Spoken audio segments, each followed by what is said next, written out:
character holding the spray can.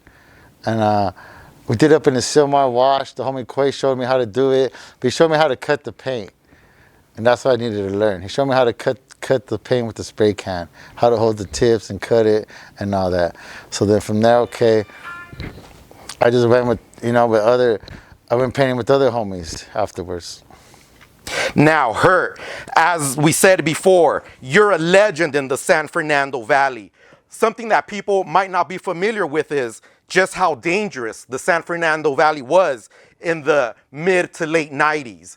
Can you please talk about the tag banging era in the 90s and what was that like in the San Fernando Valley?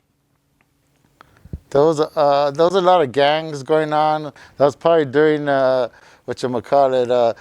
after the Boys in the Hood got released. So everybody was all pumped up. And there was a lot of gang warfare. There's a lot of people getting killed out there on the streets, a lot of homicides. Did tag banging come after the bus mobbing era? And why did it transition to tag banging? Do you know? I think tag banging just probably from just the party crews, or I think a lot of it too is some of these taggers are going to jail and getting mopped up. So then they either started joining hoods or becoming hoods, so, and because back then, I think there was a green light on the taggers back then inside the jail. So, you had to, if you went out tagging, you had to worry about making sure you're not in the wrong area because you're going to get shot. You're out of bounds, you shouldn't be there. You don't want to be caught slipping, certain spots. The cops back then, there was no phones or nothing. So the cops will whoop your ass. They'll beat your ass and leave you in your enemy's neighborhood, or just beat your ass and leave you there. We hear that back then, taggers, it was no big deal to see a tagger carrying a gun, a 22, or a hammer in their backpack. Would you see that often? Do you recall that? Would you hear about taggers going to different schools to beat up other taggers with weapons? That was probably going on. But at that time period when that was going on, I was out painting.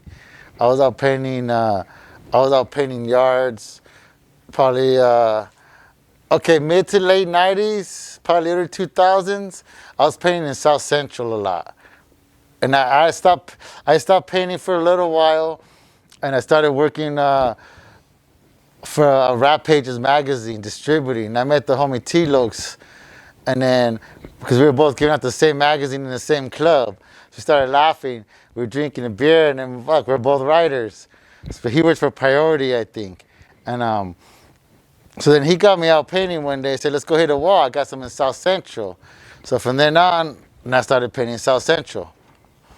And, me and his boys just did different pieces out there.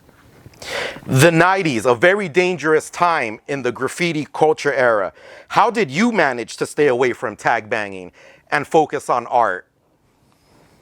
Around the 90s, we had our own graffiti yard in the valley, right there by San Fernando High School, that we probably had, I think, since 93. So we used to kick back there and paint the walls and barbecue there, have our Impalas out there and kick it.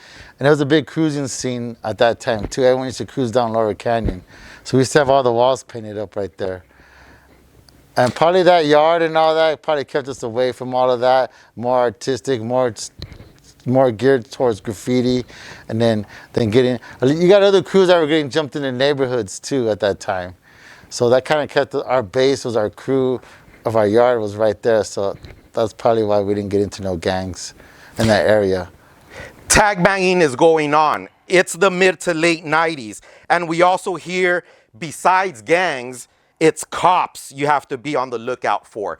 Can you talk about what cops were doing to taggers back then? We hear they would just pull you over for being bald back then.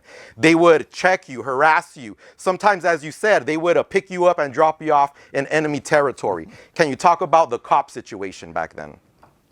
That was probably the Foothill Division you didn't want to mess with back then, because they did a lot of stuff like that. You just had to be careful, dude, because gangs were out there driving around, gang banging too. And some of the gangs would wear different hats from their enemies' hoods. So you wouldn't know if it was really them or their enemy because they're out gangbanging. Let me see. I remember walking home from a party down San Fernando Road, and it was like 4 or 5 of us walking, and we were kind of walking spread out. And the car rolls up on me, and we were spread out because we were catching tags that were walking, you know, because a lot of times, even though the buses would stop running, some bus drivers would see you and keep on going. Be like, fuck you guys, and go. So like, okay, so you wonder why they get their hats and all their stuff taken is because they're passing you up on the last bus. So now you're walking all the way home from wherever you're at. And a car pulled up on me, and the homie let me in, and it pulled up on me, and it was my cousin was in the car with some other guy. So then as we go, we picked up the other 2 homies, and we're rolling. He's gonna go drop us off back in Sylmar, San Fernando, but this guy's strapped up with the big ass 245s, and he's out gangbanging. Okay, now he's by himself. So he's out gangbanging by himself. He's gonna go murder somebody. He's not just doing that by himself. He just happened to know my cousin and seen him and pulled over and, hey, you need a ride? He goes, yeah, because I didn't even get the homies. So now we're rolling in there. This was loaded up. He let us go. He let us off the car when we got to our stop. Told him gracias. He went. He was out gangbanging, loaded up, ready to go kill somebody.